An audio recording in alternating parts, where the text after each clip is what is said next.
Franchise. Franchise. Franchise. Franchise. Franchise. Franchise the damn thing. Commercial towing vehicle, the Nostromo. Crew, 7. Cargo, refinery processing 2 million tons of mineral ore. Course, returning to Earth. Welcome to Franchise Addicts, a podcast covering every film in a given franchise. My name is Luke. And my name's Chris.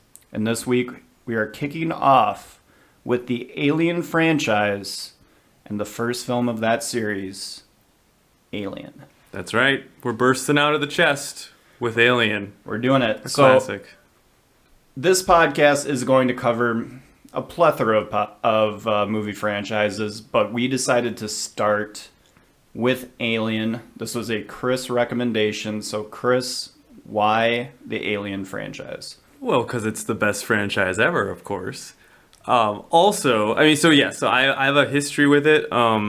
Ever since I was a wee lad, I was very into the Alien franchise, and I've definitely seen all of the movies very enthusiastically multiple times. For those major Alien people out there, I was the owner of the Quadrilogy, a box set that made up a word, and huge fan. And Luke and I, both movie nerds, but Luke, tell the people how many of the Alien films you have seen. I have seen one.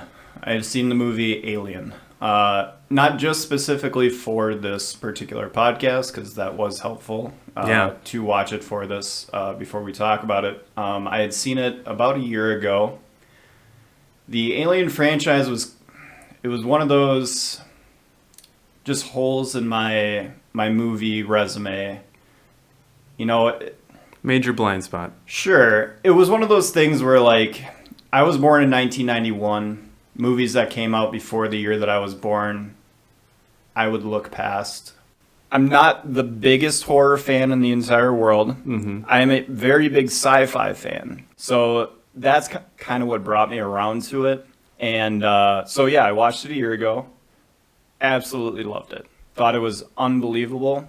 Did I then use that as a platform to jump off and watch any of the other ones? No, I did not. There is a big hurdle for me. What's that? We can get into it right now. We can get into it right now. The gigantic hurdle. Just the short version, yeah. Is one name, James Cameron. Jim Cameron. Jim Cam. The man that's more at home in a submarine than he is on this earth. Yeah. He loves water. He does. I do not care for the movies of Jim Cameron. Okay. I do enjoy Terminator 2. I'm sure we will get to that in the franchises at some point. Yeah. But for the most part, I'm not a James Cameron fan. He is obviously the director of Aliens, the sequel to Alien. So that took me off of it right away. We'll get there. So we'll focus today on the 1979 film Alien. Luke, you want to tell us a little bit about it? Yeah, so Alien came out, like Chris said, 1979. Well, I believe May 22nd. Sure. Yeah, Memorial Day weekend. Director Ridley Scott. We have the writer Dan O'Bannon with a little help from Ronald Shusett. Dan O'Bannon, based on a book, I believe. So actually, I did a little backstory on this one. So he, Dan O'Bannon, he was a screenwriter, and he was originally the sci-fi team was gotten together for Jodorowsky. Did I say it right? Jodorowsky. Yeah. So that guy, he was making a Dune movie back in the early 70s, a version of Dune that never came out, far before the 1984 David Lynch Dune, and of course the recent Dune movies that came out. He was making a crazy Dune movie. You can see a documentary on HBO Max. Highly recommend it. It's called Jodorowsky's Dune. He got Dan O'Bannon and H.R. Geiger, who we'll talk about, wonderful set designer. He got them together, and they were working on this movie. That movie got abandoned, never made, for various reasons we won't get into here. And they eventually, Fox got them on board for this Alien movie, that they wanted to make a low-budget Alien movie. Now, keep in mind, Ridley Scott, he's a nobody for all intents and purposes at this point. This was supposed to be a fairly low-budget movie. So they go to Dan O'Bannon. They say, what do you got? So Dan O'Bannon already has a story written called Memory, which is essentially the first half of Alien. Now, this is essentially about a group on a spaceship that lands on a mysterious planet and encounters a very mysterious force, maybe an alien, but you never really find out. So basically the whole first part of this movie is based on a story he wrote called Memory. The second part of this story is actually based on another story that he wrote earlier about gremlins infiltrating a B-17 bomber over Tokyo in World War II. This was, of course, then he changed it to be they're on a spaceship, the gremlin is an alien, and you stitch those two things together and you have Star Beast, as the movie was originally called. Of course, they changed it to Alien. Well, Star Beast, as it should be called. It's a much better name than Alien. What O'Bannon realized was that title was terrible. And he was rereading his manuscript and realized that he wrote the word alien in it over and over and over again and was like, well, that's a good title. It has multiple meanings. You know, alien the creature, alien the event that's occurring. Doesn't quite roll off the tongue like Star Beast, but I guess it does make more sense. So, R.I.P. Star Beast. Yeah. All right. So Chris talked a little bit about how this was supposed to be low budget. We do have the budget for this movie. It ended up at $11 million. $11 million budget. I believe at some point during the production, it was going so well that Ridley asked to basically double the budget, and Fox was like, "You got it. You're doing a hell of a job, Ridley." Sir Ridley. Sir Probably Ridley. Not Sir. He wasn't a Sir yet, but future Sir. Future Sir Ridley Sir in the Scott. making. Yeah, you're good to go. They greenlighted for $11 million. It ends up making $3.5 million on its first weekend. It's a lot for 1979. Big movie. Ends up making $78 million domestically total on its first release. Obviously, it was released multiple times, but $78 million is where it landed. It ends up going over $100 million worldwide, and with the multiple releases, Director's Cut, I believe, in 2004 that Ridley put together. So $78 million domestically. To put that into today's money perspective, that is a $330 million blockbuster. This movie killed. Hello, inflation. Yeah, it sure did. It was a big one. I mean, Furiosa's not even going to get to like 200 million. Like, for sure, maybe even like maybe worldwide, but like this is an absolute blockbuster. And an R-rated blockbuster too, an R-rated horror blockbuster. Yeah. Which is pretty significant. Immediately well received. Obviously has a huge cult following, even to today, obviously, since we're doing a pod about it. But yeah, on release, humongous. Obviously owes a lot of credit to Star Wars for getting fans in the mindset of these types of stories in space. A lot of the just technical stuff that makes this, an absolute stone cold classic. But yeah, it's a huge movie. This is not like some little movie that happened in 1979 and people appreciated it 20 years later. This was a big movie right away. Some of the other stuff, Rotten Tomatoes certified fresh, 93%. Nobody cares. People buy those currently, so those percentages hardly ever matter. My boys down at the IMDb station, 8.5. It is the 52nd ranked movie of all time on their site. This movie received 2 Oscar nominations for set decoration and visual effects. Set decoration is an Oscar? At the time, it was. Yeah, I haven't heard of that. It's decorating the set. Okay. Very good. So that was the nom. The winner was for visual effects, your guy, the troll man himself, H.R. Geiger. H.R. Geiger. You gotta love him. You'd also probably be scared of him because he makes some very strange biomechanical sexual drawings. We'll get into that, though. Yes. Very phallic, lots of vaginas. We'll get there. He looks like Wormtail from the Harry Potter series. If you know, you know. But just a very short, squat, long-haired... Hate to see that guy's internet browser history. Unbelievable. Unreal. Yeah, R.I.P. I believe he passed not that long ago. All right, so before we get into our scene-by-scene breakdown of the movie Alien, Chris, do you have anything else before we get to the nuts and bolts of this fantastic film? I sure do, Luke. I gotta tell you that this movie, of course, it stars, and this is the call sheet. Number 1 on the call sheet, Tom Skerritt. Number 1. He's number 1. He's Dallas. We've got number 2 on the call sheet, Sigourney Weaver as Lieutenant Ellen Ripley. Of course, this was the first big Sigourney Weaver movie. That's a big relevance here. This put her on the map. Prior to starring in Alien, she was in 2 things that essentially nobody heard of. One was TV, one was an unknown movie. She was cast, the Fox president at the time said he gave the idea to the crew that was making this film to say, your lead should be a woman, not because he was a super feminist or that he was, woke in 1979, because he thought it would stand out and people would like it more. Do you know who her competition for this role was? I don't know, but I want to find out right now. Meryl Streep. Oh my gosh, what a world that would have been. I would love to see that version. I can't lie.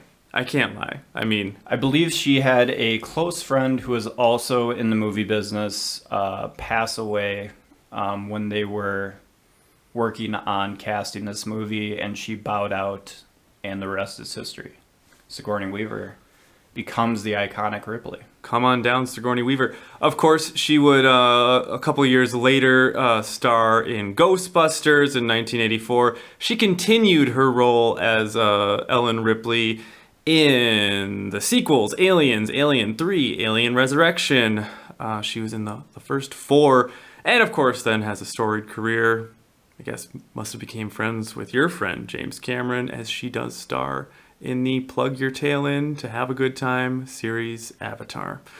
Okay, we've also got Veronica Cartwright as Lieutenant Lambert, Harry Dean Stanton as Brett, John Hurt is Kane, Ian Holm Bilbo himself is playing Ash, the secret cyborg. We call him a cyborg? What is he? I put in my notes cyborg. I believe Parker calls him a robot. He is, yes. He is not of this. He is not a human.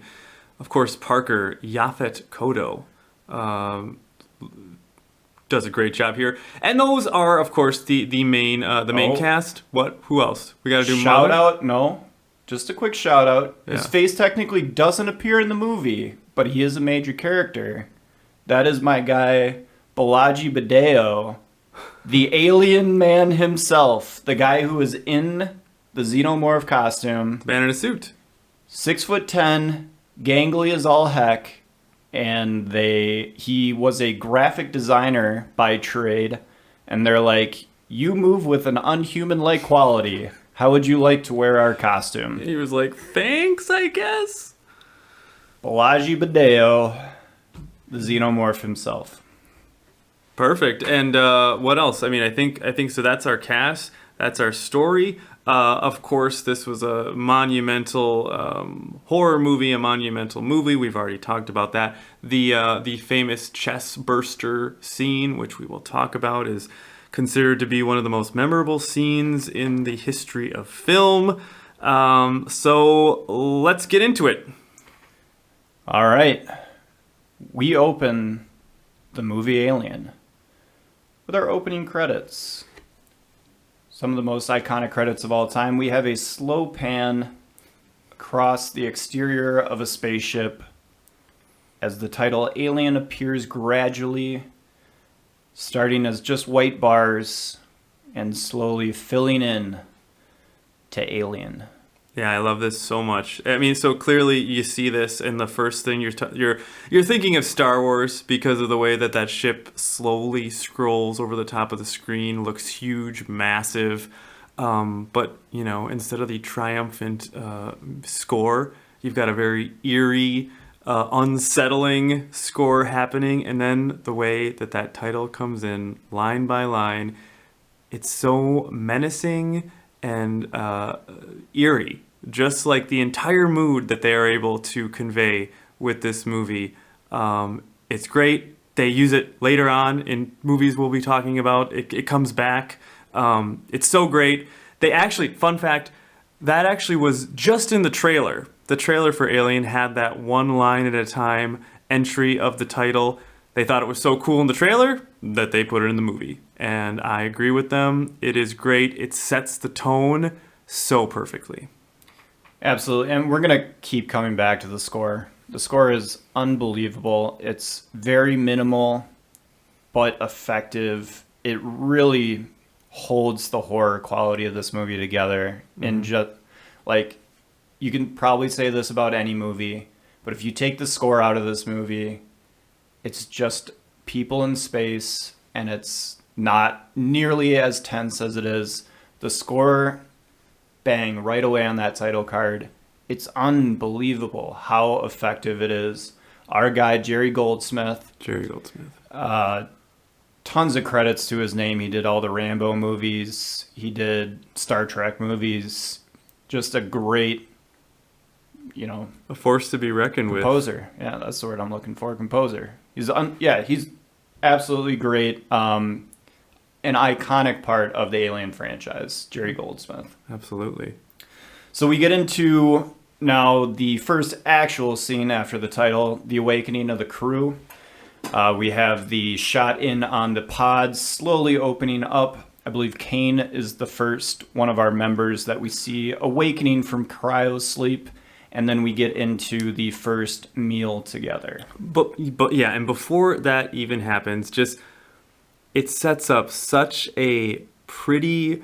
The moods that you get are... It feels good. It feels... Everything looks... There's so much detail to the interior of the ship. There's all these things, that are it's colorful. It looks very modern. You've got things waking up on their own. The ship wakes up, first and foremost. You've got those little birds that drip their heads into water that remind me of that one episode of The Simpsons. That's the way Homer keeps his job. These colorful little birds. Basically, all these things are happening that essentially sets up the fact that the ship is alive. The ship is another character. Of course, the ship is called Mother, actually voiced by Helen Horton throughout the movie. But it sets up that that is a character, and I think it's the first piece that talks to us about how there's going to be humans and non-humans and what those two relationships look like, if that makes any sense. Sure. And you touched on it a little bit, but I'll add to the opening shots. Obviously, we don't get right to the cryo chamber immediately. The camera moves through the interior of the ship. Yeah. It helps to provide you a layout. This is a very calm, still scene. No one has been awakened. Like you said, the ship is just waking itself up. It's cozy. In a very, peaceful way, is showing you what the interior of the ship is like. Because when you get to the end of this movie and all hell is breaking loose and there's a xenomorph attacking, you're going to need that spatial awareness of this chamber goes this way. This, she's got to get to this spot, that spot. And this way, you're getting all set up in the peace and quiet. Nice little score behind. It's just an absolutely perfect way to start you off in this brand new spot on this spaceship. Obviously, we've never been a part of, but we're getting to know it. And it does a good point to say that the eeriness of that initial score changes once you get into the spaceship. It's got the cozy feel, and this is something I think that a lot of times we get in horror movies, famously in Friday the 13th, in other movies where they start off and they want it just to be such a lovely good vibes environment where you feel comfortable. You kind of let your guard down. You think, this is great. Look at all these people. They're waking up from a nice long nap. Kane is just having a nice stretch. Everyone is happy. It's a very cool setting. Things are feeling good at this point. Yeah, and then so we get into the first meal scene. So just like we set up getting to know the ship before the chaos of people being a part of it, now we get to set up some of the broad strokes of the characters. So we have them all sitting down enjoying a meal together. We've got 7 people. As we were given in the title card, we see all 7 people sitting around the table. We get conversations that were obviously put on pause when they went into cryo sleep, and now they're bringing back up again as they are heading back to Earth after the completion of their mission to get the ore aboard their ship. We've got discussions about how much are we going to get paid. The food in here sucks and we're still eating it. The only thing good is the coffee. Mm-hmm. And just very normal people conversations. Yes. How hungry do you think you'd be after a cryo nap for 10 months? I would imagine that... Yeah, I would imagine that I'd be very hungry, and I would want a very specific thing. Specific thing, like like when you get out of jail, everyone's like, "Man, I just want like a real cheeseburger, like I want McDonald's or something like that." Yeah, because it's like with all the I have no idea what it's like to get out of jail. By the way, just kidding. With all the I've been there. With all the MREs.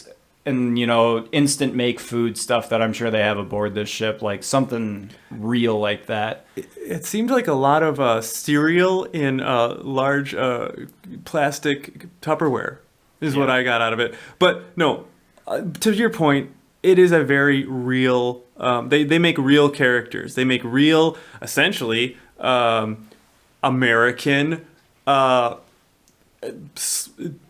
working characters, and so that's of course the big difference here than the previous space extravaganza that we all knew and loved from 1977, Star Wars, because Obi-Wan Kenobi was not talking about how hungry he was and that the coffee was no good, and Luke was pounding that cereal with the blue milk though. They talked like it was a fantasy movie because it was. It's a fantasy movie. So big difference there. Sets it apart. They're eating. They're getting into it.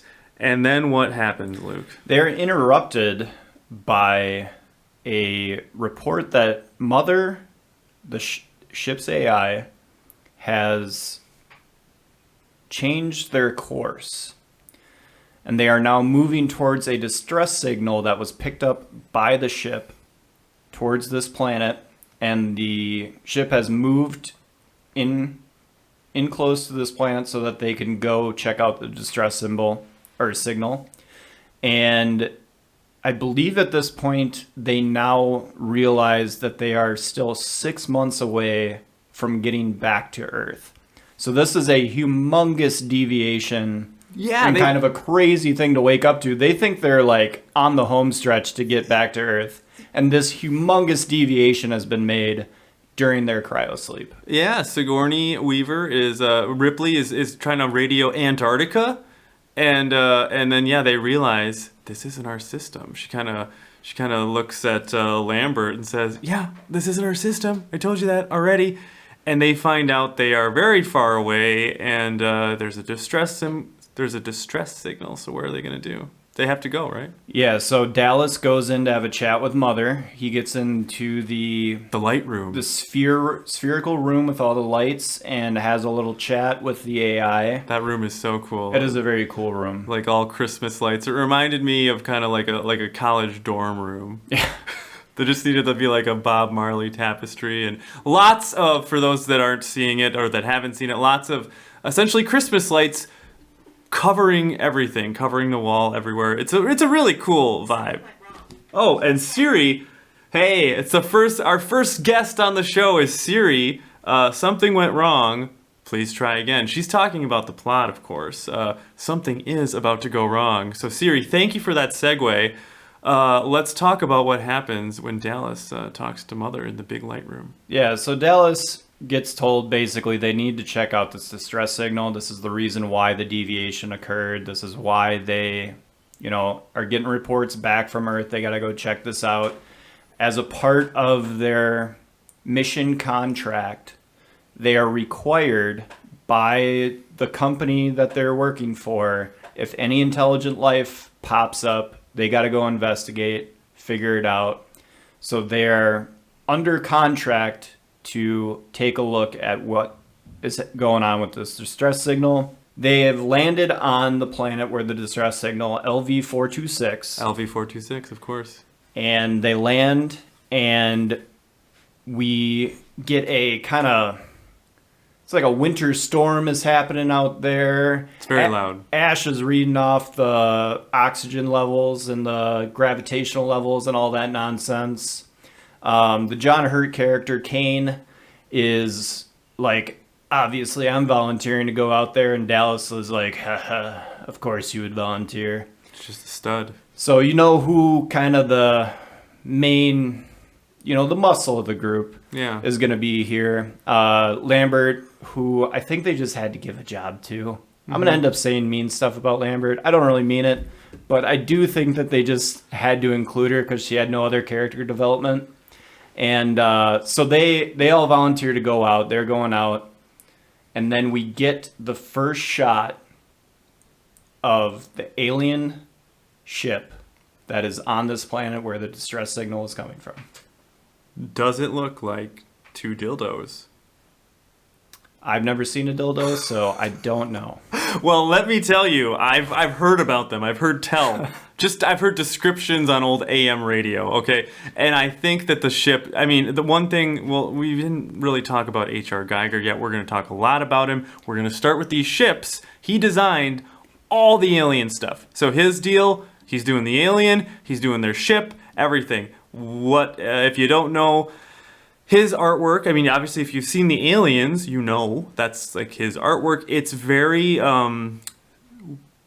basically it's like a mix of machines and people, and there's a lot of sexual, of large sexual nature, lots of phallic things, vaginal imagery, things like that. And the ship is essentially like a big horseshoe, and the entrances do in fact look like vaginas. Yeah, that's just Geiger. That's Geiger being Geiger. Doing his thing. He's got a Geiger. Yeah. This also gives us just some of the best directing, shooting, cinematography that we get in the entire movie. We get wide shots of the planet with the small little dots from the lights of the people that are going to explore the ship. It just looks... you could pause it in a still, put that picture up on your wall, and people would be like, that's art. Mm-hmm. Just really, really great stuff. A lot of this is, working with models. So smaller versions of the ships, smaller versions of the, mountains and stuff that they're putting behind them, all the hills, constructing landscape, setting lighting for it perfectly. It looks like a real alien planet that you would go explore and want to know what's going on with this distress signal. And it's shot so cavalier. Like, you don't have to do this. You could just follow them behind with a camera and just kind of make it up as they're, talking. You can use language to talk about how crazy this planet is. Ridley Scott uses image to tell a story. That is what's so important about how he sets up this planet, is that you are getting it visually. The characters aren't just talking back and forth about it. Yeah, and two quick things about that. So speaking of small things used in the scene, when the ship touches down, the legs of the ship, originally they had the actors dressed in, this is a slightly different part, but essentially the same part of the movie. When they're landing on LV-426, when they're landing on it, the legs of the ship, they wanted to show the actors, and the adult actors were in these space suits, and Ridley Scott said that it didn't look massive enough. So you know what he did, Luke? Put his kids in there. He put his kids in there. He put his two kids in little space suits that apparently were really hot and causing people to pass out and like not really very cool. Yeah, and until the kids passed out in the suits, then they're like, maybe we should help the adult actors out in these things, because they said they would spend like half the time just waking these guys up from passing out. Sounds awesome. It's pretty hot in here, so I think as this series goes on, as the summer goes on, we're going to be just like those guys in the alien suits. It's going to be great. But we're not going to make any adjustments until we have two kids try to podcast about a movie and then pass out halfway through. Yeah, us passing out is just going to be part of this. So don't worry if there's long periods of silence. That's what's happened. It's okay. Just skip forward again until you hear voices, and it's going to make for a really exciting time. The other thing that I wanted to mention about this, what you said about Ridley Scott's use of spectacle and really making wonderful worlds, of course with the help of H.R. Geiger, but he's doing it, we'll talk about it in just a moment. They get into the spaceship. I can move it along. They get into the spaceship. They see this huge thing that I guess we call now the space jockey. It's in the alien ship. And it's immense. It's mysterious. We never truly find out in Alien what this thing is. It looks like there's a big alien person that kind of looks a little bit like an elephant man. Later on, they would call these things the engineers. Looks like there was a chest burst activity that might have happened. The crew doesn't know what this really is. It's on this gigantic spaceship looking adjustable chair thing. It looks super cool. It looks half technology, half bones and stuff like that. It's all very crazy, very cool. It costs money. They actually had to fight to get that space jockey set built. Studio didn't want to do that, but the thing that they said, and this relates to what you were saying, Luke, is they said, this is what's going to make this and let the audience know that this is not just a B movie. This is not just some, Aliens in Outer Space Attack Part 7 type of thing that's going to be on at midnight. This is something more than that, and he did that with the set here. So they're getting in there. We've got Lambert. We've got Kane, we got Dallas. They're in their pretty cool, very hot suits. They're cruising into the alien ship. So, the alien ship, again, we're getting similar shots to the opening scene where we're going through the spacecraft. But it's not cozy. This is black, iron ore looking, just brutalist architecture. A lot of hard edges. This looks like a war machine. This looks like Nazi war machine death stuff. Classic Geiger. Yeah, Geiger really getting into his German Geiger roots. being Geiger, yeah, doing his thing. And it's at this point of the walk with our characters that are currently exploring the spaceship that we are cutting back to Ripley and Ash, who are still aboard the ship, still receiving messages from Mother. And it's turning out that this distress signal is not an SOS for help. It's not. This is a signal that turns out to be a warning. It's a warning. It is a warning to not come to this planet. What I just wanted to bring up really quickly is the juxtaposition between these shots that are very quiet of Ash just looking out the window at the crew on the ground, and then they'll cut to the crew on the ground. It's violent, it's loud, it's all chaotic, and then it'll cut back to these long kind of longer shots of Ash just looking out. There's actually one point where he does like these little like cute jazz hand waves out the window at people, like "Hello, hi guys, have fun." But really, what it effectively does without the jazz hands is it sets up this. It sets the eerie tone, or it keeps the eerie tone going. We've already established it, but it keeps it going because you've got the loud outside and the very quiet inside, and you're also like, why is this guy he's like licking his chops? He seems very excited about what's happening here. It just does it does a great job. I made a note of how it really keeps the mood going in such a cool way. So Dallas, Kane, and Lambert get to kind of this cave inner portion of the ship. They decide to lower Kane down to do an investigation. He gets lowered down, and we enter the egg chamber. This humongous football field length chamber with pathways and just hosts of eggs lined up everywhere. Kane goes to take a closer look, and we get another very birthing, vaginal looking piece of equipment that is the egg. Under the blue mist. Under the blue mist that reacts when it is touched by glove. And, Kane's just got to stick his face in that egg, baby. He does. Kane's secretly kind of a perv. Yeah, Kane's got to take a close little look, and we get our first jump scare of the movie. Yeah. We get the octopus-looking thing exploding from the top of the egg and attaching itself to Kane's mask, and we cut. Hard cut. That hard cut is so brilliant because you're just left in suspense. It's a mini cliffhanger within the movie itself. So we're back to Ripley and Ash. They have not heard any of this over the receivers. Mm-hmm. They don't necessarily know what happens. They're thinking, this is taking them a little bit longer. And we then hear Lambert and Dallas show back up and want to get let in. They're let into the ship by Ripley. And they begin explaining Wait. what is going on. But before that happens, critical thing, the letting them on the ship.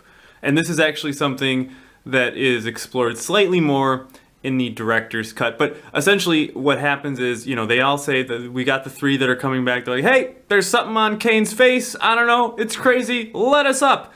Ripley says, I don't think so. I am the commanding officer on the ship when Dallas is off. And I'm saying, you guys, you got to go. We can't let quarantine. You got to quarantine. Get some masks on, social distance. And she's not going to let them up. And she is, this kind of establishes her like, she's kind of a badass. She's going to put her foot down and say, you know what? I am going to do my job. And she's not going to let them up. And then even though Dallas says, like, that's an order, he's like, you know what? You're not on the ship, Dallas. You're not in charge. On the ship, I'm in charge. And then what happens? Ash, that little devious cyborg that loves himself some alien, lets him in.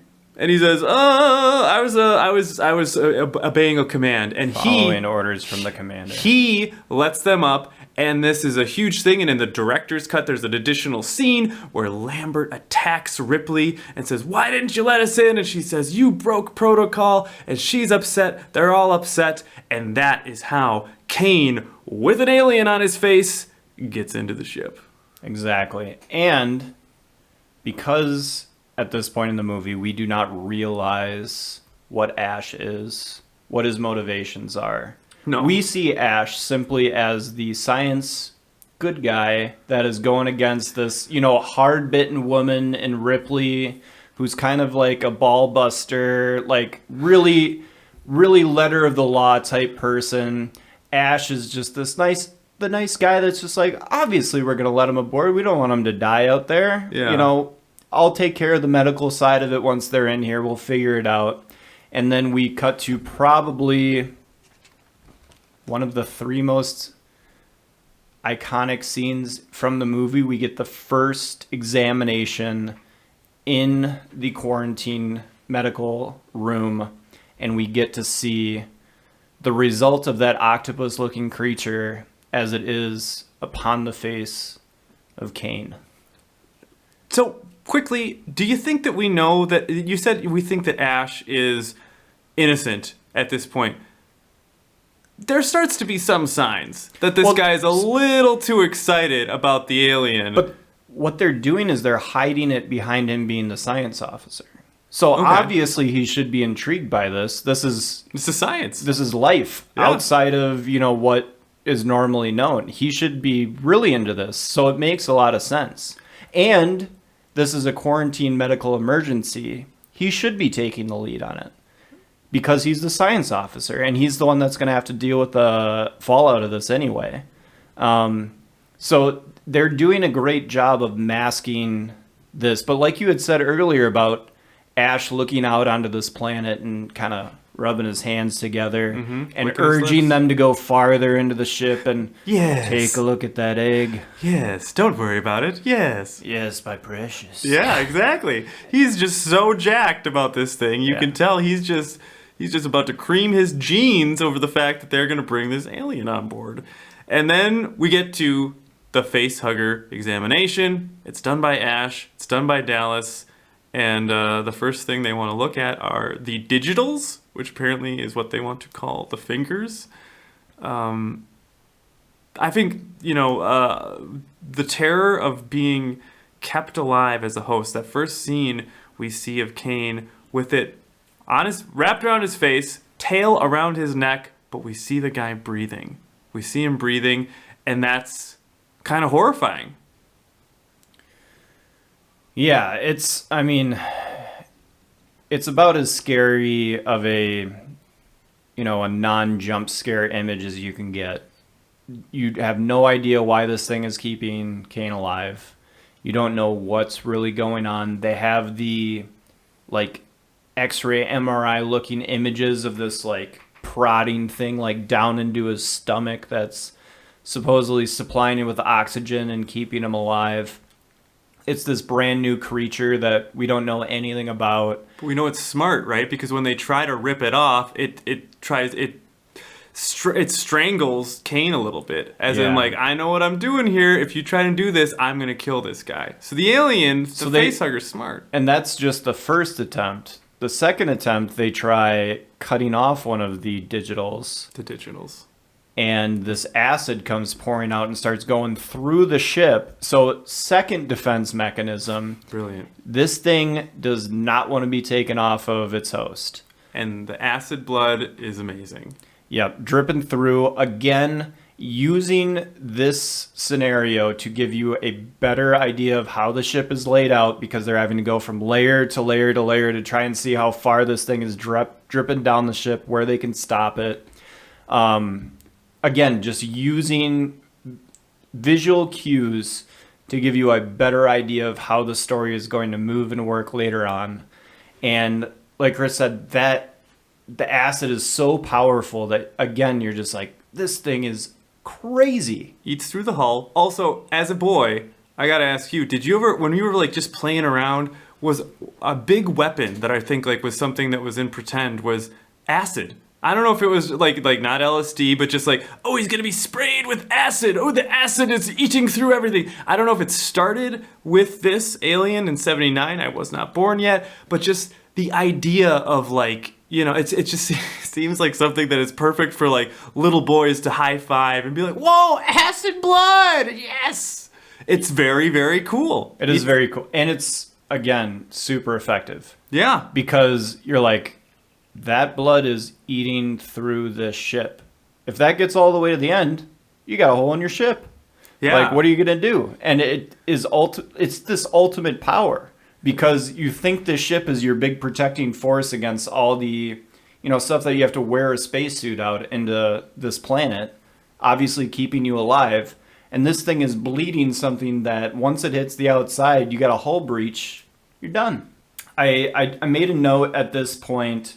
There's an Ash and Ripley conversation after they decide to stop messing with the facehugger anymore because they don't know what's gonna essentially happen with it. Ash and Ripley have this conversation. Ash gives more detail about, the scientific nature of this creature. We're not to the ever important Ash conversation about the creature, but we'll get there. He's collating still. He's collating. Always collating. He's not obviously, but in retrospect, obviously, like, delaying this process as much as possible. It's really complicated, It's like you wouldn't understand, but like it's essentially what he's doing. He's also drinking milk. I clocked this. Yes, he's drinking milk, Absolutely. which will come back in a later scene. But also, I mean, if you see, this is personal, but if you see a grown man drinking milk, I feel like red flags are up. Yeah. I don't know. I don't like it. He's drinking milk. He's trying to get her to not worry about he's looking at the X-ray. He's looking at that X-ray. She's like, "What is that?" He's like, "Oh, I don't know yet." Even though before he's like, "Oh, I know what this is," in his eyes. He knows. He's not letting other people into it. And So sorry to interrupt. I did make a note here that from a screenwriting perspective. So I've talked about the visuals. Screenwriting is also very solid. That at this point in the movie, we start to shift who the main character of our story is. If you were to have picked so far who is the main character, who's the camera following, who's talking the most, who's driving the story forward, you'd probably pick Dallas or Kane. Tommy Skerritt, yeah. He's the top build. He's the leader at this point. At this point of the movie, after the Ripley-Ash conversation, Ripley starts to become the main character. Yeah, she starts to throw her weight around. Yep. So just use that as a note going forward. At this point in the movie, from now on, Ripley is our gal. She's driving the entire story forward for the most part. And all the other guys kind of fade into their respective roles. We get to the second infirmary scene where the alien facehugger has now left John Hurt's body, Kane, our man lying on the slab there, and is somewhere in the infirmary somewhere. There is a 3-person search for the alien. One person is not searching as hard as the other two. Who's that? That would be Ash. Yeah, okay. Dallas and Ripley are looking. We get our second jump scare. The alien ends up landing on top of Ripley. What's going on? Mm-hmm. It's dead. It's dead. It's just a reflex. How did he know it's a reflex? He knows. He just knows. And at this point, Kane is still lying there. Hopefully he's going to make a recovery after this. The alien problem seems to have abated. Mm-hmm. It's done. It's dead. Who knows what it was supposed to be doing, but it's stopped. We got our guy Parker. We got our guy Brett. Because during this time that Kane is being looked after, their transport ship to get back up to the main ship has been damaged when they came down to the planet in the first place. Parker and Brett are engineer extraordinaires who want to make sure that they're going to get paid for this extra little bit of work that they're doing.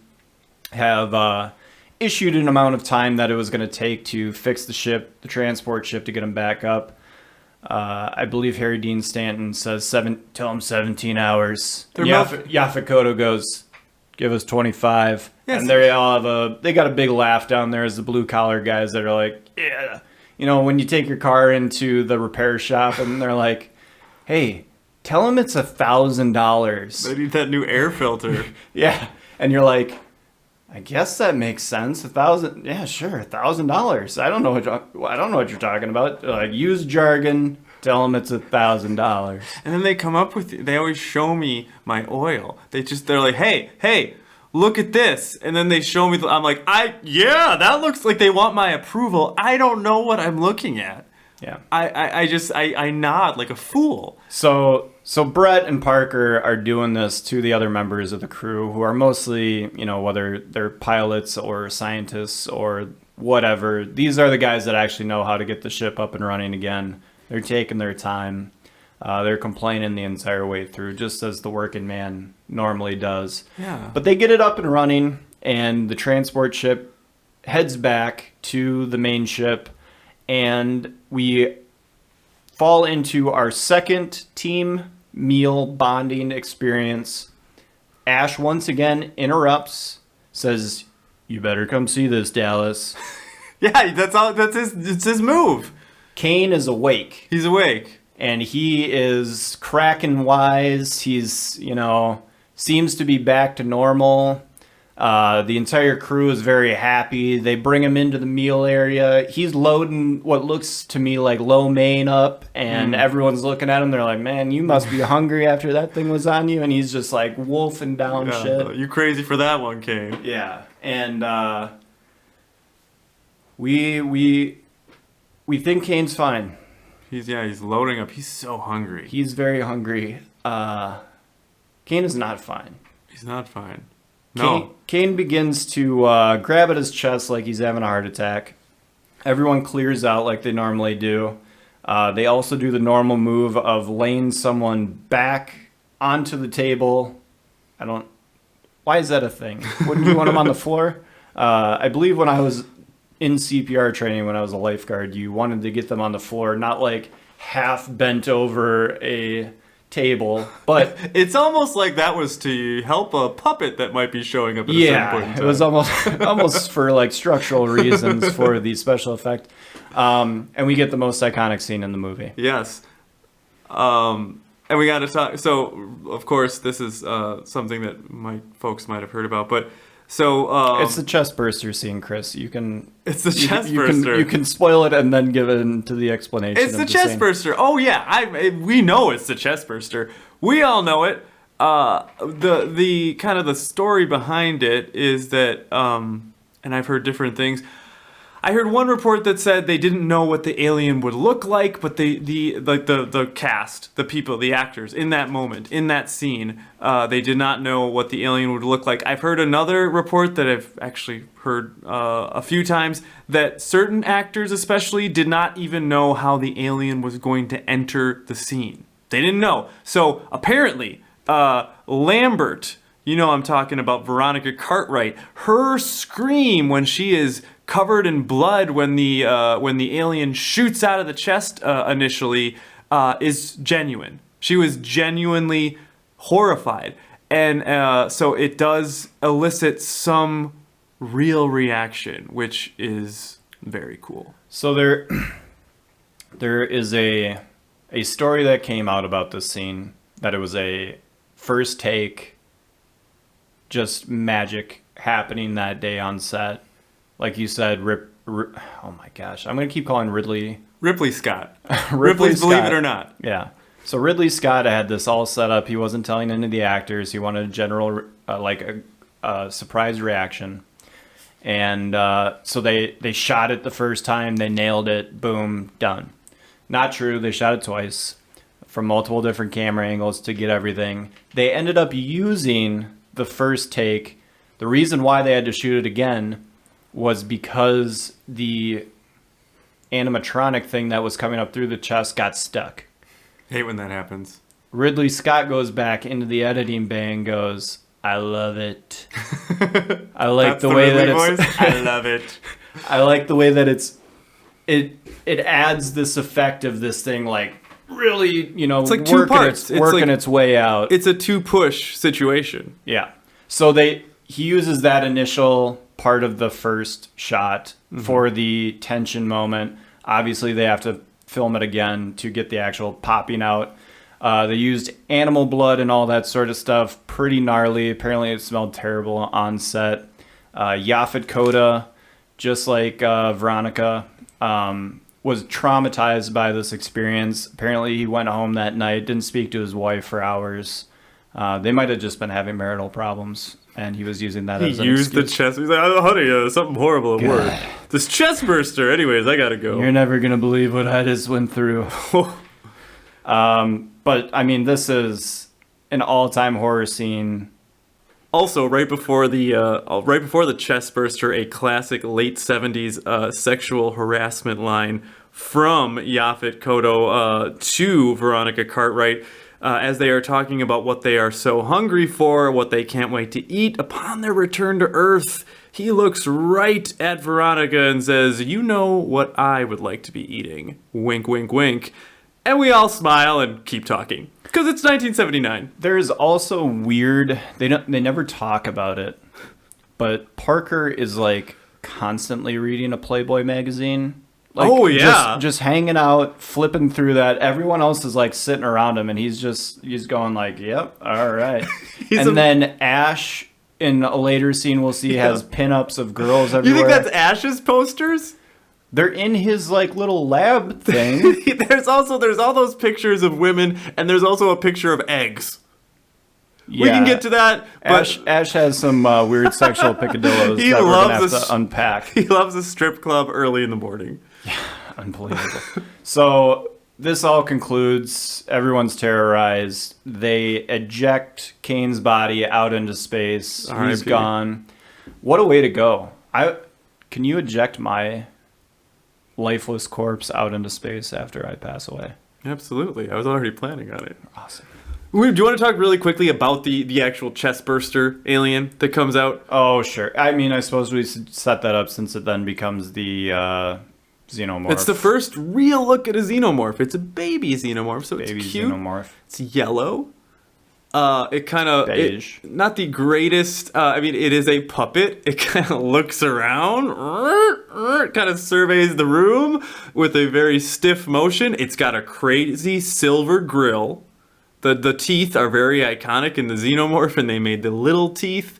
They are silver. It looks around, and then he scurries out into the corner. So, all right. Now we get from a screenwriting position, we get our big transition. So this so far has been like, adventure, mystery, movie. We're getting the answers when the screenwriter wants us to get the answers. Now we just get forward momentum to the end. This is now a chase, find movie. The thing has burst out of the chest. It is on the ship. We got to go find that thing. We got to get rid of it. Yeah, we got to kill it. Except, no, we don't want to kill it, says Ash. Earlier he says something about the not wanting to get the face hugger out of there. That's like this brand new thing they have to study it. He doesn't explicitly say not to kill it, but he calls it. He does tell Ripley, as a part of that earlier conversation, that they need to keep a sample to bring back. He also calls the alien after they're talking about the chest burster. They're like, "What was that thing? That's crazy. We got to kill it." And he says, "Kane's son?"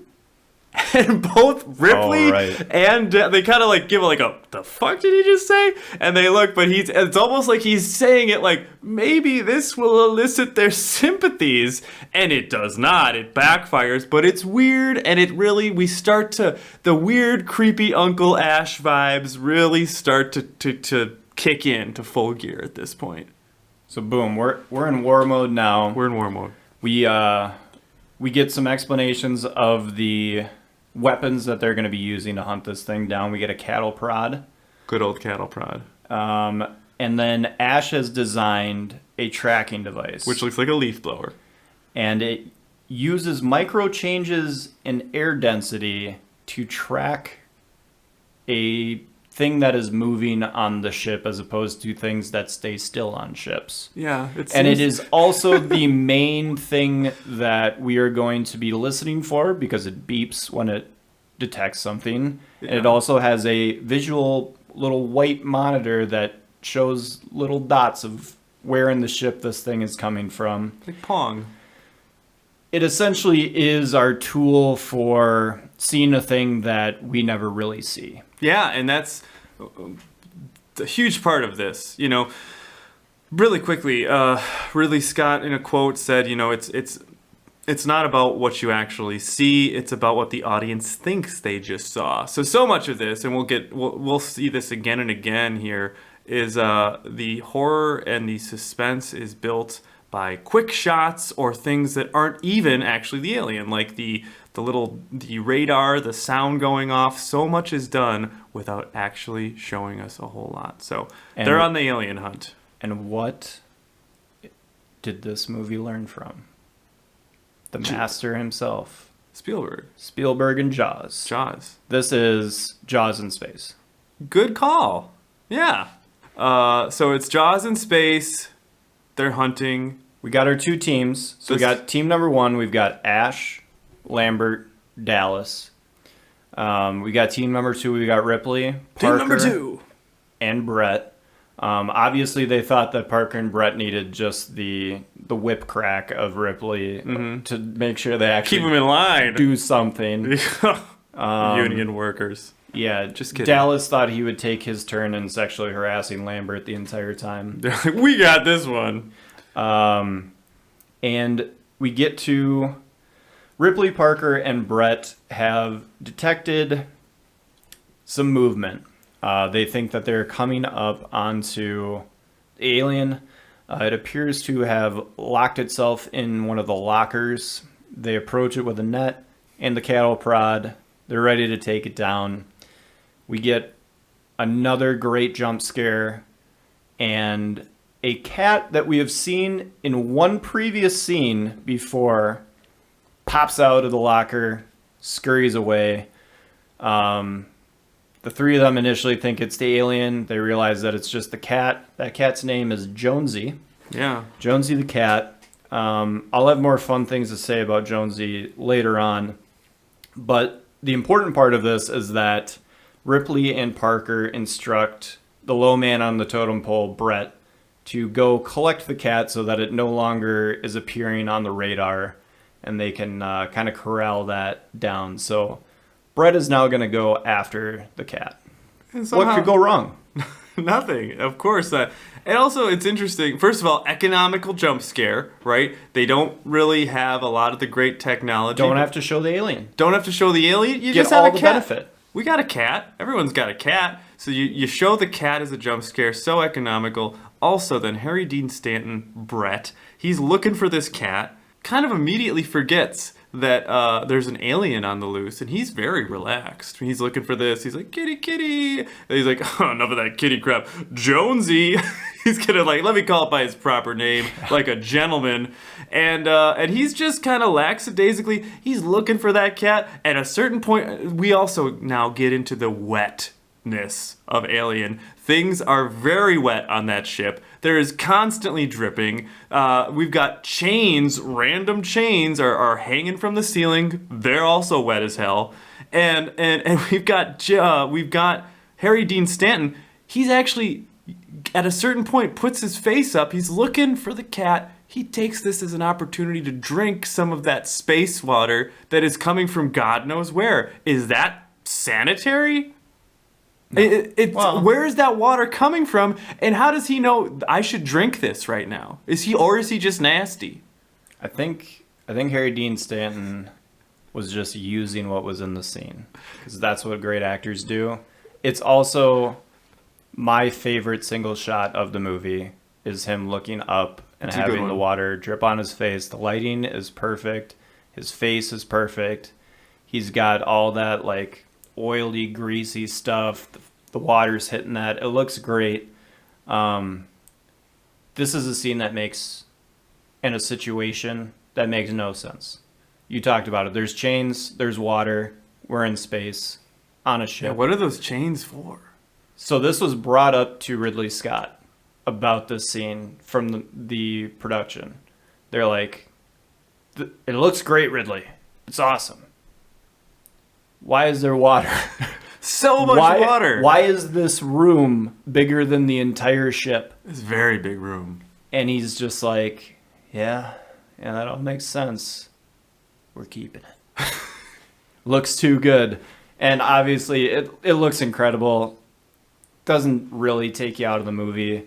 But if you do think about it long enough, it doesn't make any sense. But he's Ridley Scott. That's art, baby. Yeah, he just flipped his scarf around his neck and he just kept walking. So take us through the Brett demise. The Brett demise. Okay, so he's he's having fun. He's looking for the kitty. He's going to call it Jonesy. He starts meowing. So this guy, they've just been told, yeah, is there an alien on the loose that is insane and clearly killing people? Yeah, that's true. That's a fact. And then we've got Brett, and he's chill. He's looking for this cat. He's having fun. He's meowing to the cat. He's very relaxed. He's drinking a little space water. We then see that there's something behind him. It's not a chain. It's not a chain. You think that there are those wet chains there? It's an alien tail. It's an alien tail. The alien swoops down behind Brett. Brett screams. It takes Brett up and carries Brett away up in the air. Sayonara, Brett. Again, quick action. Quick. Hard cut. What happened to Brett? We don't know. We just go back to the reaction of Parker and Ripley coming upon the area where Brett no longer is. Just got snatched. And they got to come up with a new plan. This plan of splitting up, trying to find this thing on the ship and attacking it 1v1, probably not going to work. No. We got to figure out a way to corner this thing, corner the Dorner, and really, lock it in so that there's no way this thing can get behind us or anything like that. So we need a new weapon. Obviously, the zapper pull is not working. Yeah. Parker, come up with something. Yaphet Kotto's like, I got you. Flamethrower. Enter flamethrower. Animals are scared of fire, says Ash. Yeah, Ash is like, we haven't tried changing the temperature. And my initial thought when I heard that the first time, I was like, yeah, let's freeze this bitch. Turn the AC on. And obviously they were thinking the opposite direction. They're like, let's burn it. Yeah. That's probably smarter. Although I do know enough about science and science fiction that I think freezing it would probably result in the thing moving slower if it's cold-blooded. We don't know. I know about freeze tag, and that's certainly true there. That's true, yeah. You do freeze the person, and they're no longer allowed to chase you. So they're going to attack this thing the way you would with a creature by adjusting the temperature. They're adjusting it up. Flamethrower. And much like John McClane, the alien is in the air shaft. Yes, so how are we going to attack the alien in the air shaft? So obviously we're going to post people on the exits of the air shaft, but someone's going to have to go in. Now, I had mentioned that Ripley has become the main character so far. The story has moved to her. Yeah, we're moving into Ripley territory. So if Ripley goes into the air shaft, she has to win. So she can't go in. She can't go in. Because she has to continue on through the movie. So who do we sacrifice? My guy, Tom Skerritt. Dallas volunteers to go into the air shaft. He's like, I'm the captain. I'm taking the most dangerous job. Give me the flamethrower. I go into air shaft. Yeah, and he does. Like and a we true man. We get the most tense scene in the entire movie as Dallas crawls through, cut back to Lambert looking at the detector. We get the computer digitalized air ducts, so we see kind of where this moving pong dot is, where Dallas is in relation to it, and cutting back to this dark air vent that Dallas has to shoot the flamethrower in order to see in front of him farther. He has no idea where the alien is. They're trying to tell him over the intercom, and he's just moving forward, slowly closing off each part of the air shaft as he moves through it, so there's no going back. Let's talk about really quickly the iconic doors that close the shafts, which is one of the many things that we see. Also, they've put into the new Alien movie in the new trailer. We see those same doors, and they do a wonder. The cinematography with these doors is great because it literally takes the image of Dallas and it's basically closes in on him to really heighten that sense of being claustrophobic, isolated. It's incredibly well done. Yes. we get Dallas seeing the jelly on the floor that the alien has produced, thinking that if he can go down a level or up a level, he can get on the level with the alien. That is not the case. Alien comes behind, chomp chomp, Dallas taken back to what we'll eventually see as the alien's lair, but another hard cut away. What happened to Dallas? He's gone. Lambert's losing her mind because, again, the only character development that she has is that when people or bad things happen, she screams and yells at people. And the team is basically regrouping, trying to figure out what to do now that their captain has been taken out.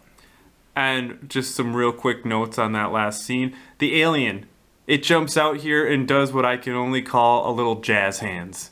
You get just the alien, you just get the top, it just kind of reaches its arms out like that. You don't see much else. It is actually a really good jump scare. I thought maybe one of my favorite jump scares of the whole movie. But also, it shows the limitations of the alien at the time, as it just essentially sticks its arms out. And then it cuts to Dallas being gone. Other thing, just the layout of the ship here is so meticulous and wonderful.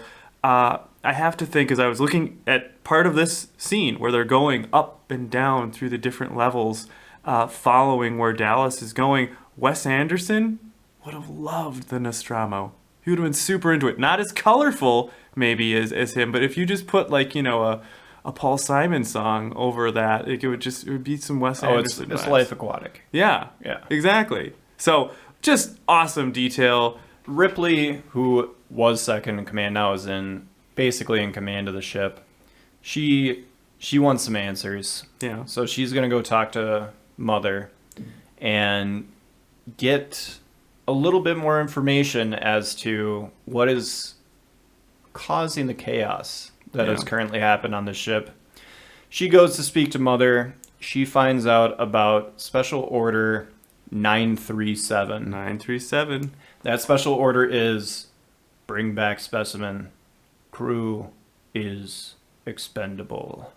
Yikes. So this order was given to Ash. He is the only one that knows what Special Order 937 is up until this point, which is why Ash has been acting weird and has been seeming to root for the xenomorph to continue its carnage and not be killed by the crew.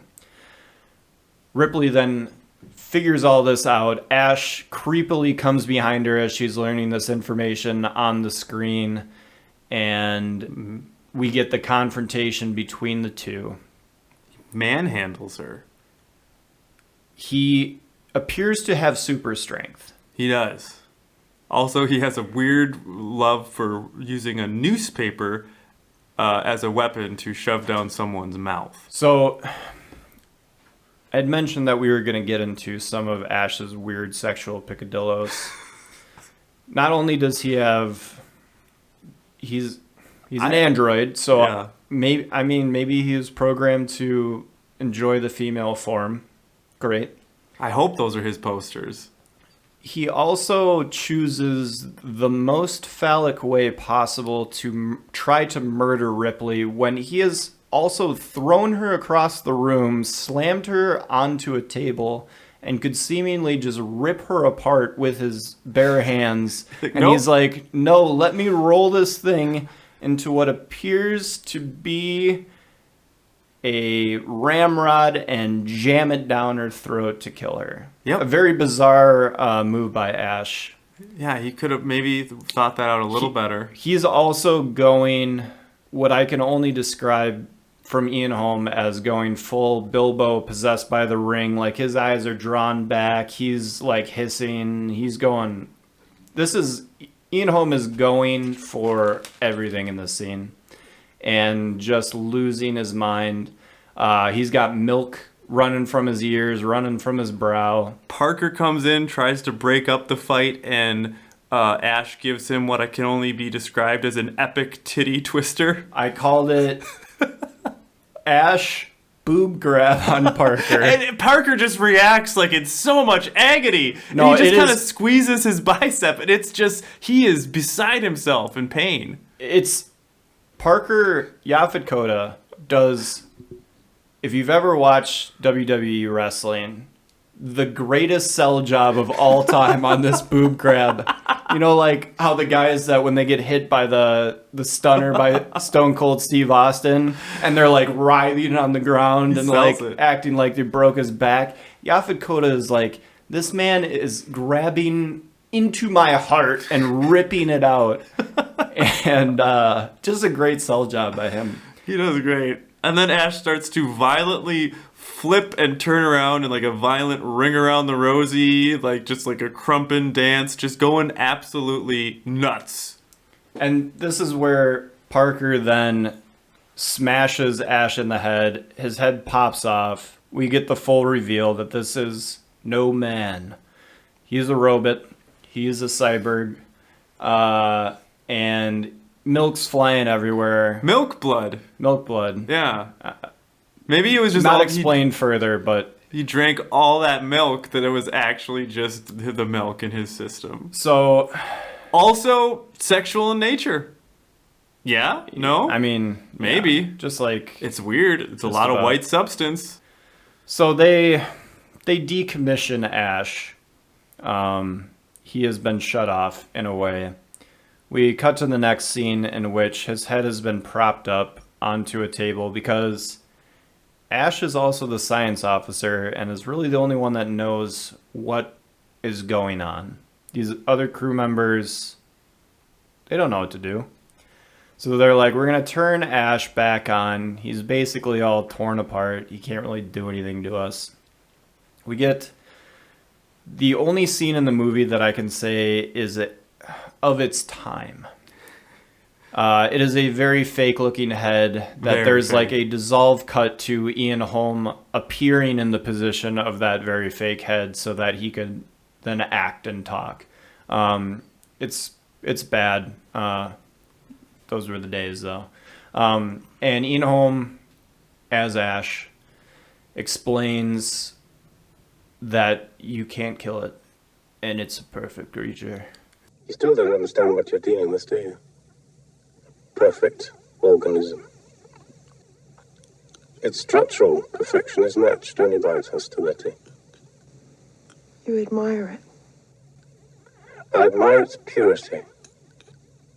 A survivor, unclouded by conscience, remorse, or delusions of morality. It's a perfect organism. I admire its purity. A survivor. That little bugger at the end.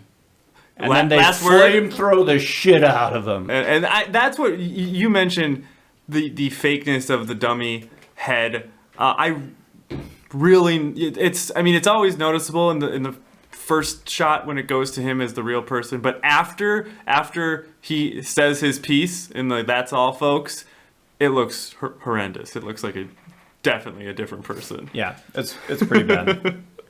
So now the plan has changed. They've kind of given up on the fact that they can, with any of the weapons that they currently have aboard, take this alien out. And let's say, who's left? So we've got Parker left, we've got Lambert left, We've got Lambert. and we've got our girl Ripley. We've got Ripley. So, all the white men are gone. Black guy's still going in a horror movie. Yeah. Unbelievable. It's the opposite of your standard horror movie, right? And so I also wonder too. I mean, obviously we'll get into it. And Ripley, does spoiler alerts survive. How familiar were we with the final girl concept? Of the one woman that's alive till the very end. A lot of these horror slasher movies hadn't come out yet. Yeah, Wes Craven really hadn't done his thing yet. I mean, he's the guy in horror that really takes that trope to the nth degree. The Scream franchise basically makes that, like, it literally points it out to the audience watching it that this is happening and it's supposed to happen, because it becomes such a trope that the Scream Queen is the one that makes it to the end. And She's usually the virgin that has not, been like Lambert, who's just not character developed at all, just crying and weeping all the time. Usually it's the strong virgin. And for reference, Halloween came out in 1978. So there was one movie before, but, probably Jamie Lee Curtis. Also in production. I mean, I would imagine Another strong female lead. Exactly. So, and then 1980, you have Friday the 13th. So really that all of this big horror movie explosion is just starting. So, all right. So the white men die. We've got the three people that are left. And I think also, really quickly to talk about maybe a theme, right, is that, the Ash and the corporate man, which would be the Weyland-Yutani Corporation, which is prevalent throughout all of the Alien franchise, is evil, and they want the alien for war purposes, which Ripley does kind of utter. She thinks that's what they want it for.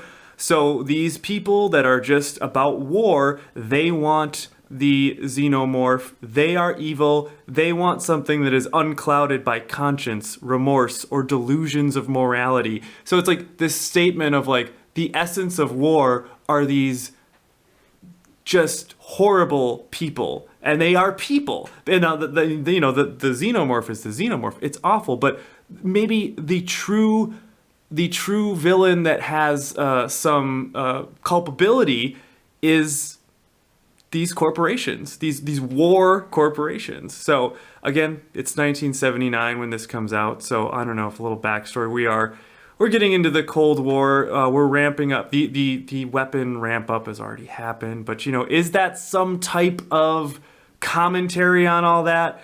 I would say probably so. For sure.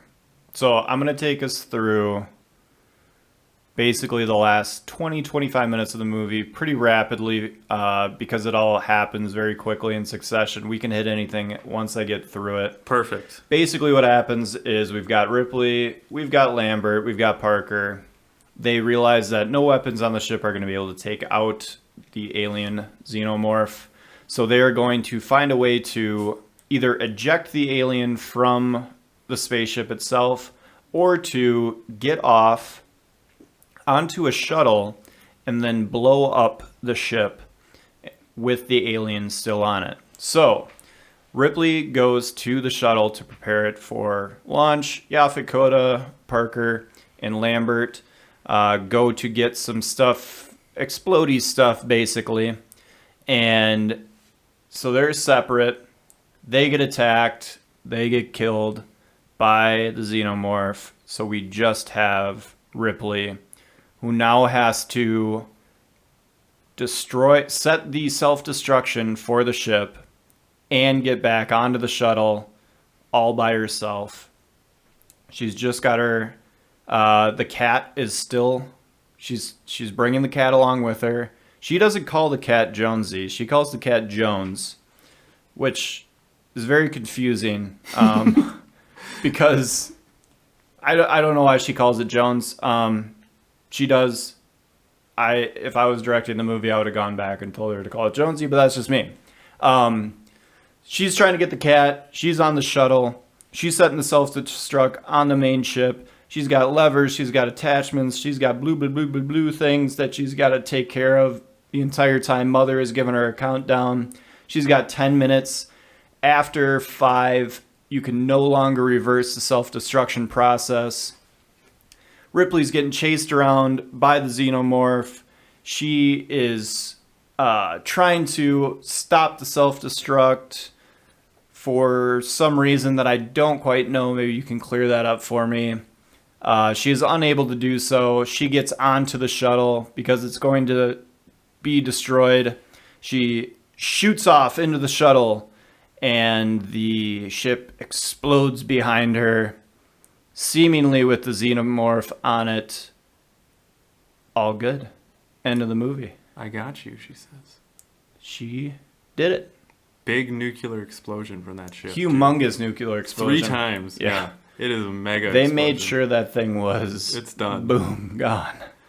Vaporized. So we get to Anything that I missed in that? I mean, it all happens pretty fast. It's all just action. I mean, you can't really recap action. It happens. No, the only thing, the only notes I had here were the Sigourney Weaver. This is really, in my mind, when she earns her paycheck at the end of the movie. I mean, she's great throughout the whole thing, but her, her doing everything she's doing towards the end here, going through the ship, she's looking terrified. She's also looking pretty like a badass action star. She's got this. She has a machine gun the entire time, like around her neck. Everything, there's alarms going off. Famously, in Orlando, Florida, in the MGM Great Movie Ride that doesn't exist anymore, you go through this scene. You go through the end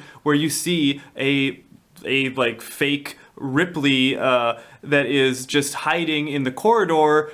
She's sweaty. She's got that machine gun. The alarms are going off. There's strobe lights. There's steam. And then you look up and the alien is staring down at you. My kids accidentally, I took them on that ride when they were very young. They just buried their heads between their legs and pretty much cried. But it's a great part of the ride. But I really thought, this end scene is just, it's such a mood. It's so well done. And she really establishes herself as like, this is a badass female action star.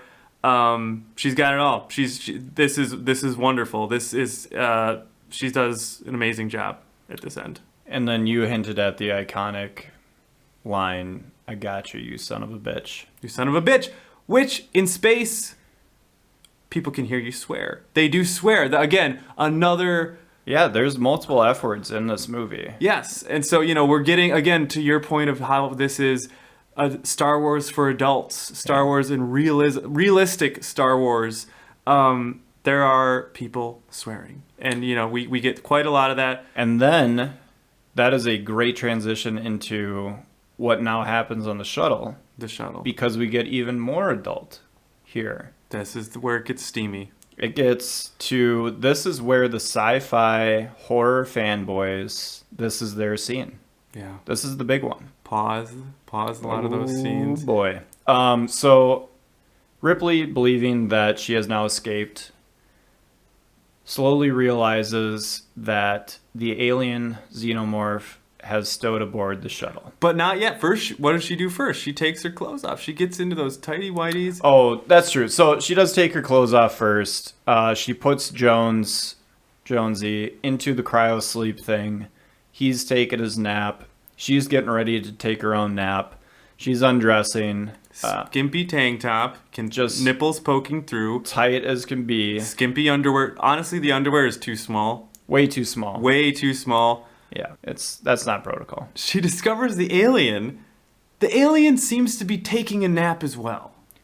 I believe the idea is that the alien is injured in its stowaway position and kind of stuck in the inner workings of the shuttle as it had to very rapidly jump onto this thing to avoid being blown up in the main ship. The alien's taking a knee. The alien's like, you know what? It's not just been hard for you. I've been running my ass all over this ship, through the air ducts.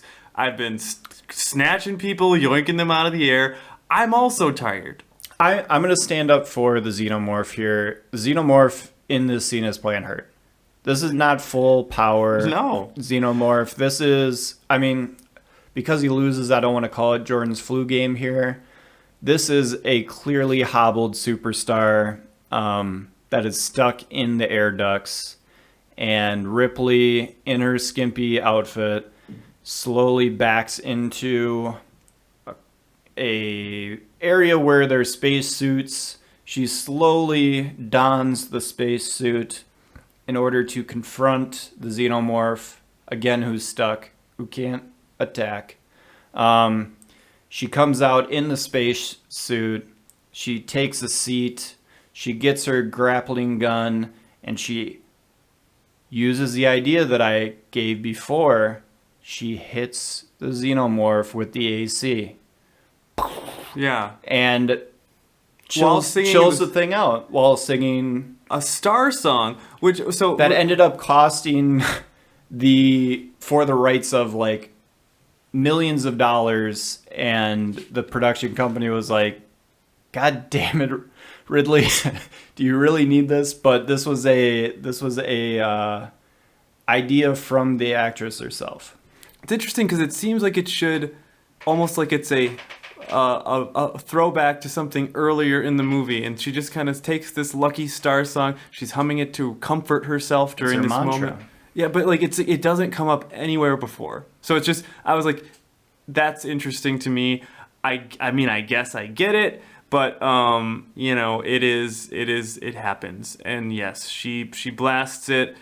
Some great iconic scenes of her looking through the upper edge of the spacesuit there in horror. The alien is so very tall when he finally does get up. Of course, that's your guy. Her just sense of exhaustion here. Also, her just kind of deadpan badass is both. I feel like it's tough and it's sexy, and it's something that Sigourney Weaver can really only do. Other actresses, you wanted to call them actors, right? Sure.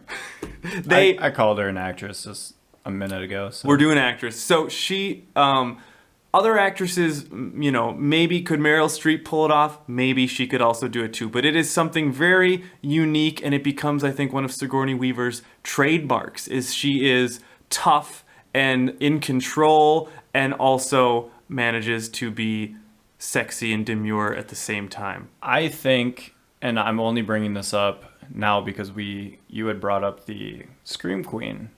I think Jamie Lee Curtis could have played Ripley. Yeah, for sure. Yeah, for sure. There are some. It's just, I think there are some that could have done this besides her, but this became so iconic to Sigourney and who she was as a performer. Yeah, and we can get into that when we get to our awards at the end of the movie here. But we get in quick succession, we get AC Blast Xenomorph. She opens up the air hatch. She's got the spacesuit on, so she's not affected by space sucking everything out. She's strapped herself into the pilot chair. Xenomorph shot out, puts arms out, tries to hold itself in. She shoots it with a grappling gun, which then pushes it out into space, but the grappling gun is holding it, and it is dangling out of the ship. Yeah. The door is closed. A little space skiing. It is just going... It is doing some space skiing. It looks... Yeah, it's great. It's like a little tubing. Yeah. You're thinking, because this is how... You're like, it's going to get back in. It's going to either get back in, or for some reason this is where the sequel is going to pick up, and this is the reason why, the alien is still alive in the sequel.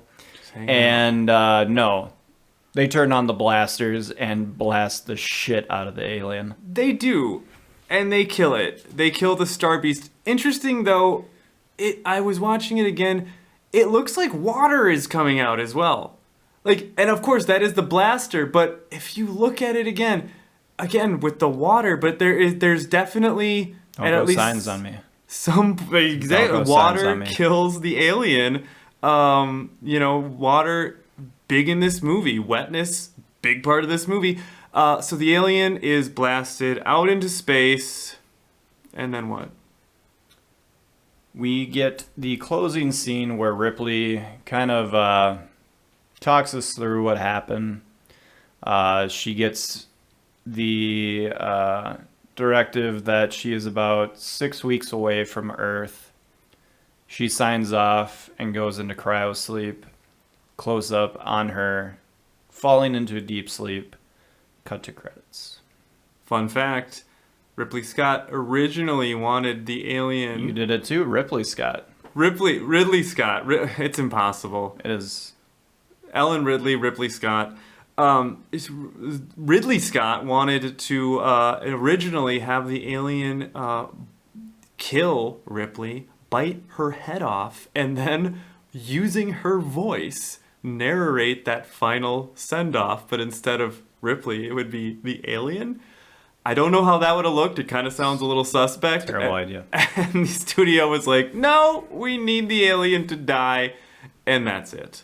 So that's Alien. That is Alien. So we're going to get into some awards we're going to give out for this movie, and also some final thoughts on the film as a whole, as we have just broken it down scene by scene. But because we just broke it down scene by scene, that brings us to our first award, which is, Chris, what is, in your consideration, the best scene of the movie Alien? So I have to go chalk on this one. I gotta go with the chest burster. It's one of the, most iconic scenes of cinema, modern cinema.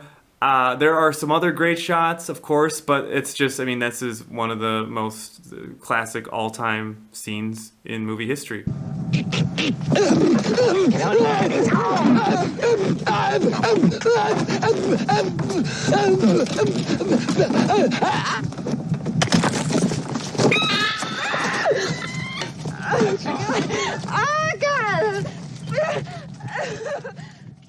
So I'm going chestburster. Chestburster, pretty chalk, but it's got to be mentioned. You got to do it in the best scene. I probably gave away what mine is, but I maybe also tricked you. Initially, when I first saw this movie, my favorite scene in the movie was the walking on the planet. The first time that they get to the alien planet and they see the ship and the wide shots of the planet, everything just perfect, cinematic, picturesque, call it what you will. Beautiful filmmaking. This time around, there is one scene that stands above the rest, in my opinion, that provides the most tense action, horror, everything that this movie is about, and that is Dallas in the Air Vent. Dallas in the Air Vent. It is so it's great. Freaking good. Mm-hmm.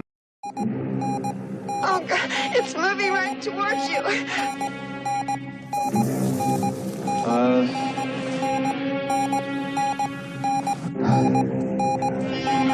Move, get out of there. Towards you, move. Dallas, move, Dallas. Move, Dallas, get out. Oh, no, not that way, the other way, God. Dallas? No. Take it easy. Dallas? Everything about it, the moving forward, closing behind, drop down kill, goo, cut to the indicator computer screens, Ash is like salivating as the captain's about to get. It's just so good. Ash is so turned on. Yeah, it's great. It's so good. It's sounds. It's everything about the movie that I love. Yeah, no, it's a perfect. That's a great choice. I love it. Second award, we have to give an actor award. Okay. There's a lot of wonderful actors in this movie, but we specifically want to give it, not to the main character always. It might be the main character, but a scene-stealing performance, something that just stands out to you, like one guy or gal really going for it in a scene that either made you laugh, made you cry, made you feel something. Who, Chris, is your scene-stealing performance from the movie? Well, I'm going to go, again, it might be a little chalk, but I'm going to go Sigourney Weaver. There's a lot of, the rest of the cast is great, but she just, am I also choosing it because this was such an iconic point for her in her career, and I love her work always, and this is obviously just the thing that started it all. But I do think that, she's just plays such a great action star, such a great, she's in her, like I was talking about before, the way she can be so exhausted, and the looks of exhaustion as she has her, body just pushed to the back of the ship, and she's horrified, and she's sweating, and it's horrible. And also at the same time, she can have this almost a masculine form of being the hero while still being sexy. And moments later, having the skimpy underwear scene. I think it's revolutionary for a character at that time. I mean, yes, we had Jamie Lee Curtis the year before in Halloween. It's not the same. I think that this truly was a remarkable role for her and a remarkable milestone for women in cinema. So I have to go with Sigourney Weaver. It's using the air shafts. That's the only way. We'll move in pairs. We'll go step by step and cut off every bulkhead and every vent until we have it cornered, and then we'll blow it the fuck out into space. Is that acceptable to you? It's a great pick. I also knew you were going to make that pick, so I did have to go in another direction, so we didn't have two people talk about Sigourney. She's obviously great in it. It's an iconic role. She becomes forever stamped as, when you think of female strong lead character, you think of Ripley in Alien. Amen. I'm going to go with the Ashman himself, Ian Holm. I love Ian Holm in this movie so much. He is so creepy. He's so weird. And he is just an incredible bad guy that's actually on screen. Obviously, the Xenomorph is ultimately the big bad. But Ian Holm brings humanity in cyborg form to the true evil of this creature because of his care for it. I gave his short little monologue thing at the end where he says, "I pity you," at the end, or "You have my sympathies." This is a guy, the entire movie, the second time you watch it, you realize is rooting for the Xenomorph to kill everyone on the ship the entire time and to take this weapon of war back to the people that assigned this mission in the first place. He is just absolutely out of his mind, batshit crazy in this movie. Ian Holm, shout out to you. He absolutely steals this movie for me. He's unbelievable. Sigourney is what she is. The movie doesn't exist. The franchise doesn't exist without her. Ian Holm in Alien steals the show. He is a menacing, devious, robotic little hobbit. It's a great pick. He's awesome. The arc of not, I don't know if the arc, but just especially on rewatches, seeing how he kind of conveys his nefarious intentions, and he's a milk drinker, and it's a great performance. It is a wonderful performance. Great pick. I can't lie to you about your chances, but you have my sympathies. And now for the overall winner of the movie, the thing that is largely our big takeaway. What makes this particular movie tick? We've talked about Sigourney. We've talked about Ian Holm. They might also be our MVP for the movie, but this is our pick. Chris, who is the MVP of the movie Alien? Well, this is something I was thinking about. I'm going to say, for me, and it's very close. It's very close between, obviously, the director, Ridley Scott, of course, Dan O'Bannon, Sigourney Weaver, Ian Holm. I'm going to go with H.R. Geiger, the crazed sex troll man himself. I was thinking as I was watching this, would this movie be as creepy and iconic as it is without H.R. Geiger? What if the alien was just kind of meh? If the alien looks stupid, the movie's bad. Yeah, and not only did the alien look iconic, and not only was the design of the alien ship amazing and so detailed and so unique and unique, looking awesome, also looking scary, and also looking sexual. And that whole the sexual aspect adds to the body horror that we get. The entire way that the alien reproduces is very unsettling. It puts itself in a human's mouth. It implants its seed. The alien busts out of the chest. The aliens themselves are very phallic looking. The mouth is very, people have talked about it as being almost vaginal and very drippy.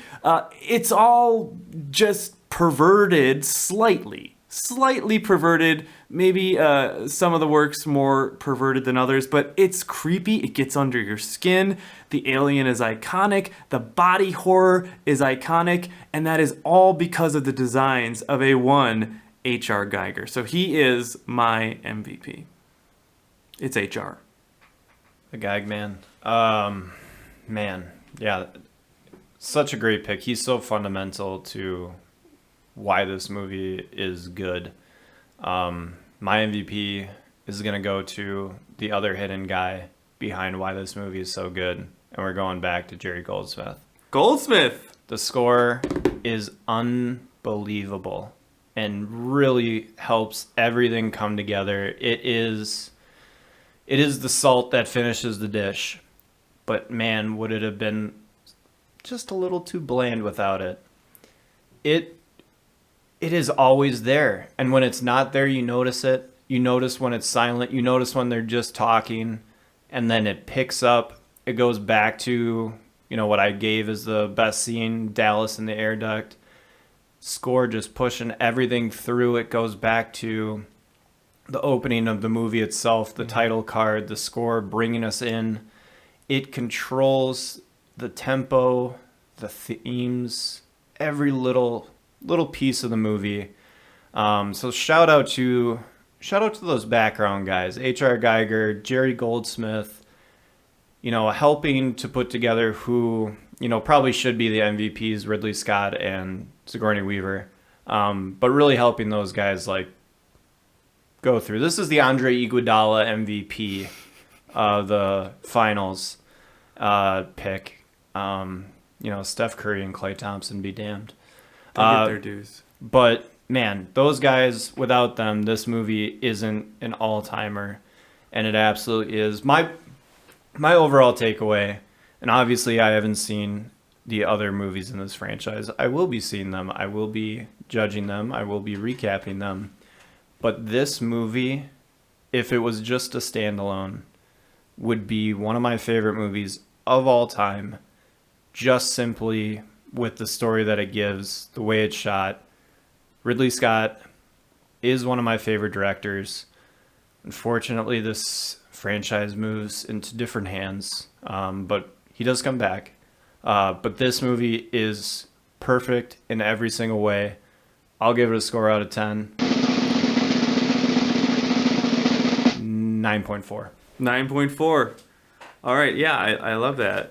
I think it's obviously a great movie myself. I was remembering back earlier today when I was getting ready for this about a time in the early 2000s when a younger, more obnoxious, drunker me was showing this movie to somebody and just doing that really not annoying at all thing of, do you realize when this was made? This was amazing. This was so before its time. This was incredible in so many ways. And while that was, probably obnoxious and fueled by Milwaukee's best, The Beast. Beast Ice, probably, which is a bad idea. I've been to that world. But the point remains, my awe in the awe that I was in from this movie from the get-go. It's incredible. It's upon rewatching, the way that it plays with the tone that it sets is incredible. The cinematography. I mean, there's so many things that are just amazing about this movie. We've talked about a lot of them. I won't rehash it all, but I think it's definitely also one of my favorite films of all time. The series goes in a lot of interesting places. A lot of different auteurs, directors have a chance, have a crack at it. I think this one obviously stands on its own as absolutely incredible, and I would give this movie, drum roll please, I'm going 9.5. Wow. 9.5. I mean, it's just so close to yours, but it's, I mean, what else? I gotta go with it. I had to beat you by a fractional of a point. This is your franchise. Exactly, and that's why I had to do that. You do have to. It would have not made any sense if I went any lower. It does seem like a Price is Right score. That was a dollar move. It was. Yeah, that's okay. I had to win that showcase. I had to. All right, Chris. That's been Alien. Set us up for what we're going to be hitting in the future on this franchise. All right, so of course, we've got, in total right now, there are 7 existing Alien movies. We've got Alien, Aliens, Alien 3, or Alien Cubed, as it sometimes was called in marketing, Alien Resurrection. We've got Alien vs. Predator. We've got Alien vs. Predator Requiem. We've got Prometheus. We've got Alien Covenant. And then, of course, this is all leading up to the big release on August 16th. Of Alien Romulus by director Fede Alvarez. We are very, very, very excited about that. Of course, we'll be covering that. But next week, we're going to go to 1986, a little movie by a man named Jim Cameron. We're talking about Aliens. So before we get into that, last question of the pod today. Luke, what do you know about Aliens? Before you haven't seen it, so what do you know, just from a cultural lexicon standpoint? I have tried to learn as little about aliens as possible. I cannot describe to you how little I care about James Cameron movies. So it has just been Alien and stop for me. Aliens, I do know, is largely considered to be everyone's favorite movie in this franchise. It kind of ramps up the action, pulls away from the horror a little bit, as Jim Cameron is known to do. The dialogue, I believe, gets worse, but It's a James Cameron movie. yeah, but you're going to get bigger set pieces. Ripley's coming back, I believe. She's going to be the main character. I think there's more gunplay. I believe the yellow mech suit comes in this. That is, I've seen in shows over and over again. So this is it. I got to wax poetic about one of my favorite movies that I've seen now a couple of times in Alien. And now I'm diving into the rest of the franchise, which I have zero opinion about. He's going in blind, face hugger over his eyes. Doesn't know anything. Feed me that sweet, sweet oxygen, baby. Would it surprise you if I told you there was a scene where a xenomorph stretches out Ripley's hands on the hull of a ship and she says, "You're the king of the world"? I would be probably more pleased than what I'm going to end up seeing in the movie itself. Fair enough. I've been Mr. Fanboy for you this first episode, and we might be getting Hater Luke the rest of the way through. Yeah, say goodbye. This is it. This is say goodbye to Positive Luke and enter in the heel. Or maybe I'll love it. Maybe you'll love it. You're going to start a love for James Cameron.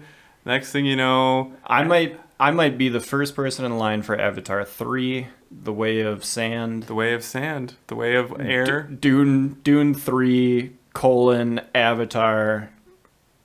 It's all going to be great. And we're going to Lisa and Al-Gaib. We're going to find out about family, which is most important in most Cameron pictures. And, of course, there will be water. So that's going to do it for us today. Thank you guys so much for listening. Of course, subscribe.